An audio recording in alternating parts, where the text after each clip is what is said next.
Okay, so fourth method for meta ads, only things you need to know. First one is CPM. CPM is cost per milestone, यानी कि 1000 लोगों को अपने ads दिखाने के लिए फेसबुक कितने रुपए हमसे चार्ज करता है, तो वो हमारी कॉस्ट पर माइलस्टोन हो गई, कॉस्ट पर माइल भी बोलते हैं।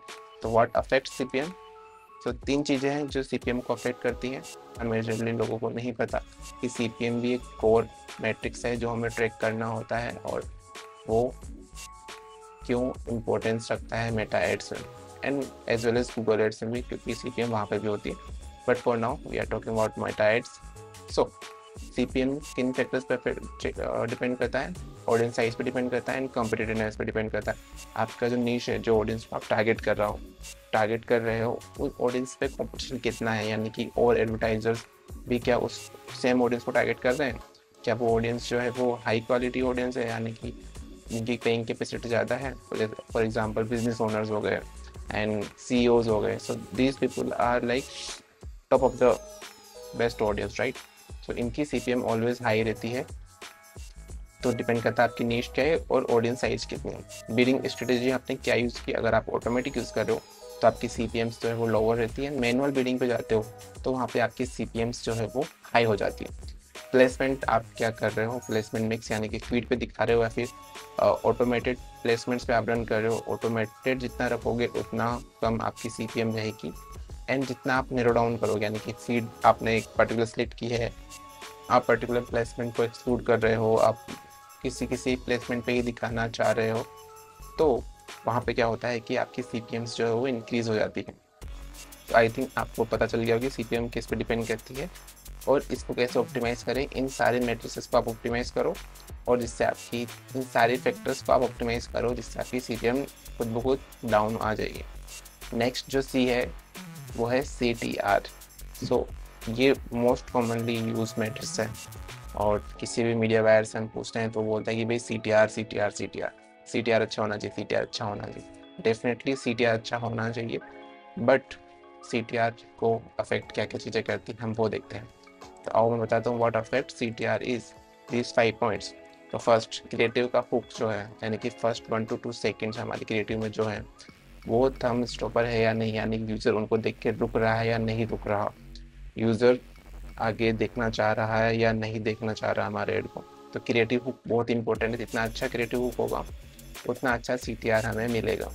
कॉपी में क्लियरिटी है एंड प्रोमिस क्या है, उसके बेस पर भी CTR डिपेंड करता है। अगर क्लियर मैसेज है तो CTR हाई होता है। ऑफर की अट्रैक्टिवनेस, अगर वैल्यू प्रोपोर्शन एंड अर्जेंसी है तो CTR हमारा बढ़ेगा। ऑडियंस मैसेज फिट, यानी कि जिस ऑडियंस को आप टारगेट कर रहे हो, जिसको आपने टारगेटिंग की है, उसके अकॉर्डिंग आपका जो मैसेज है, जो आपका ऑफर है, वो फिट बैठता है या नहीं बैठता। अगर वो फिट है, अगर वो रिलेवेंट है, तो आपका CTR इंक्रीज हो जाएगा, बिकॉज लोगों को पता है उन्हें क्या चाहिए, और अगर वो उन्हें एड में दिखेगा तो वो क्लिक जरूर करेंगे। Next is add format and placement. तो आपका जो एड फॉर्मेट है वो क्या है? आपने वीडियो रन किए हैं, क्राउजेस रन किए हैं, वीडियोस का CTR जनरली हायर होता है, इमेज का कम होता है, क्राउजेस का समवेयर मिडिल में रहता है। एंड प्लेसमेंट आपने क्या चूज़ किया है? तो मोबाइल पे आप दिखा रहे हो या फिर फीड पे दिखा रहे हो, इंस्टा, फेसबुक, डेस्कटॉप, क्या आपने सेलेक्ट किया है, राइट? तो अगर मोबाइल पे आप दिखा रहे हो तो मोबाइल पे CTR थोड़ी सी हायर होती है। मोबाइल फर्स्ट आपका प्लेसमेंट होना चाहिए, बिकॉज 90% ऑडियंस मोबाइल पे ही एड्स देखती है, मोबाइल पे इंस्टा, फेसबुक स्क्रॉल करती है। So the third C in the fourth method is CPC, यानी कॉस्ट पर क्लिक। तो आपके पर क्लिक की कॉस्ट आपको कितनी पड़ रही है? तो जनरली लोग इस मैट्रिक्स को अवॉइड करते हैं, देखते नहीं या फिर मॉनिटर नहीं करते हैं, but this is one of the most important matrix in the Meta dashboard. Because अगर हमें अपने क्लिक की कॉस्ट पता है तो हम अपने एड्स को उसके अकॉर्डिंग ऑप्टिमाइज कर सकते हैं।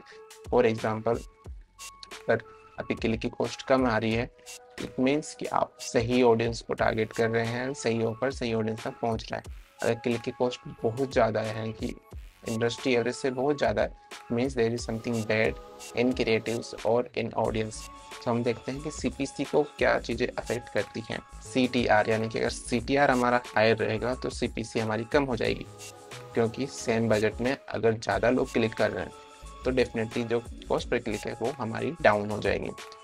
कंपटीशन फॉर द ऑडियंस, यानी कि सेम ऑडियंस पे कितना कंपटीशन है। अगर हायर कंपटीशन वाली ऑडियंस आप टारगेट कर रहे हो तो डेफिनेटली आपका जो CPC है वो हायर आएगी, क्योंकि ज़्यादा बिडर्स है वहाँ पे, ज़्यादा लोग compete कर रहे हैं, ज़्यादा बिडिंग वहाँ पे हो रही है। रिलेवेंसी क्या है एंड एंगेजमेंट मैट्रिक्स क्या है आपका, राइट। क्वालिटी फीडबैक लूप, यानी कि आपका जो मैसेज है, जो आपका एड है, वो कितना रिलेवेंट है, आपकी ऑडियंस है। अगर ऑडियंस रिलेवेंट है तो क्लिक्स होंगे तो सीपीसी हमारी कम आएगी। सेम बजट में ज़्यादा क्लिक्स यानी कि lower CPC. Day parting and frequency caps, तो ये मेजरली लोग मिस करते हैं, यानी किस टाइम ऑफ द डे पे आप एड दिखा रहे हो यूज़र को, एड रन कर रहे हो, तो उस पर भी डिपेंड करता है। अगर ऐसा टाइम पे आप एड्स यूज़र को दिख रहा है जब वो क्लिक नहीं कर सकता या उसके पास फ्री टाइम नहीं है, जस्ट कि वो 10 मिनट 5 मिनट के लिए इंस्टाग्राम स्क्रॉल करने आया है फॉर लंच टाइम और बिटवीन द वर्किंग आवर्स, तो यहाँ पे जो है सीपीसी हाई हो जाती है और क्लिक्स कम होते हैं। तो आप ट्राई करो कि वर्किंग आवर्स को अवॉइड करो and before 10 AM and after 6 PM हमारे एड्स का बजट जो है वो हायर रहे, जिससे जो सीपीसी है वो कम आएगी। क्योंकि एंड फ्रीक्वेंसी कैप्स, अगर आपने फ्रीक्वेंसी पे कैप लगाया हुआ है कि पर्टिकुलर यूज़र को या फिर पर्टिकुलर एड जो है वो 2 बार से ज़्यादा 3 बार से ज़्यादा नहीं दिखे, तो वहाँ पर भी हमारी जो सीपीसी है वो हायर हो जाती है। तो ट्राई कीजिए, फ्रीक्वेंसी कैप्स अवॉइड कीजिए अगर आपको लोअर सीपीसी चाहिए और बेटर डेटा आप एनालाइज करना चाहते हो। लास्ट है CVR यानी कि कन्वर्जन रेट्स।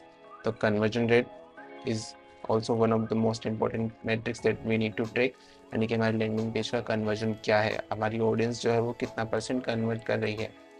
तो कन्वर्जन रेट किन चीज़ों पे अफेक्ट करता है, तो कन्वर्जन रेट किन चीज़ों से अफेक्ट होता है आइए देखते हैं। फर्स्ट है landing page match and loading speed, यानी कि हमारा जो ऑफर है एड में जो हमने बताया है यूज़र को, वो ऑफर और लैंडिंग पेज का ऑफर, यानी कि लैंडिंग पेज में जो बात हो रही है वो सिमिलर होनी चाहिए, उसमें कोई डिस्क्रिपेंसी नहीं होनी चाहिए, मैसेज में कंटिन्यूटी होनी चाहिए, राइट। लोडिंग स्पीड उसकी 3 सेकंड से कम होनी चाहिए, तब आपका अगर लैंडिंग पेज लोड ही नहीं हो रहा है, मैं तो कहूँगा 2 सेकंड से भी कम होनी चाहिए अभी तो, क्योंकि 1 या 2 सेकंड में पेज नहीं ओपन होता तो वहाँ से बाउंस कर जाते हैं, वापस इंस्टाग्राम में स्क्रॉल करने लग जाते हैं।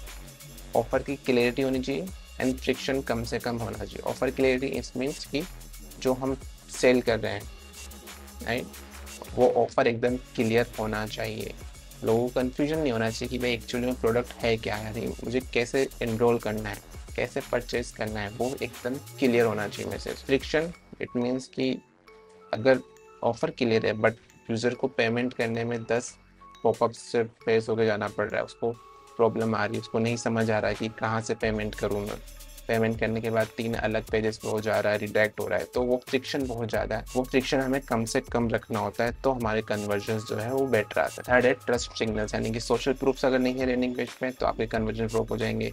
सिक्योरिटी पेजेस नहीं है, रिव्यूज़ अगर नहीं है लैंडिंग पेज पे प्रॉपर, तो वहाँ पे भी हमारी कन्वर्जन रेट्स ड्रॉप होती है। तो लैंडिंग पेज पे रिव्यू होना चाहिए, राइट, सोशल प्रूफ होने चाहिए, सिक्योरिटी पेजेस होने चाहिए। अगर नहीं है तो आप अपने पेजेस पे अभी ही इम्प्लीमेंट करवा दो। फोर्थ है रीटारगेटिंग डेप्थ, यानी कि हम किस ऑडियंस को टारगेट कर रहे हैं। हम वार्म ऑडियंस को टारगेट कर रहे हैं तो वहाँ पे कन्वर्जन रेट ज़्यादा होती है। कोल्ड ऑडियंस को टारगेट कर रहे हैं तो वहाँ पे कन्वर्जन रेट्स डेफिनेटली वार्म के कंपेरिजन में कम होती है। And after that last is post click funnel, यानी कि यूजर एक्सपीरियंस क्या है, चेकआउट फ्लो कैसा है, मोबाइल ऑप्टिमाइजेशन किया हुआ है नहीं किया हुआ, यूजर जब पेमेंट करने जा रहा है तो चेकआउट पेज प्रॉपरली लोड हो रहा है नहीं हो रहा, वो मोबाइल में प्रॉपरली विजिबल है या नहीं है, पेमेंट के बटन्स प्रॉपरली क्लिकेबल हैं नहीं है, चेकआउट का जो फ्लो है, यानी कि लैंडिंग पेज पे आया वहाँ से बाय नाउ पे क्लिक किया यूज़र ने, तो उसके बाद वो properly step by step payment successful होने तक जो फ्लो है वो प्रॉपर होना चाहिए। सो यार these are the 4 C's, CPM, CTR, CPC and CVR, यानी कि cost per milestone, cost per click, click through rate and हमारा कन्वर्जन रेट। सो ये 4 मैट्रिक्स, इन 4 मैट्रिक्स के लिए आपको अपना एड ऑप्टिमाइज करना होता है। मैंने आपको बता दिया कि चारों मैट्रिसेस किस किस पॉइंट पे डिपेंड करते हैं, तो उन पॉइंट्स को आप चेक कीजिए, उनको ऑप्टिमाइज कीजिए और आपका जो लैंडिंग पेज कन्वर्जन है, जो आपके एड की CPL है, जो आपका CTR है, वो सब कुछ इम्प्रूव हो जाएगा। Thank you so much for watching this video. YouTube thinks कि ये वाला जो वीडियो है आपके लिए मोस्ट रिलेवेंट है, तो इस वीडियो को देखना ना भूलें। आई होप यहाँ से भी आपको कुछ और सीखने को मिलेगा।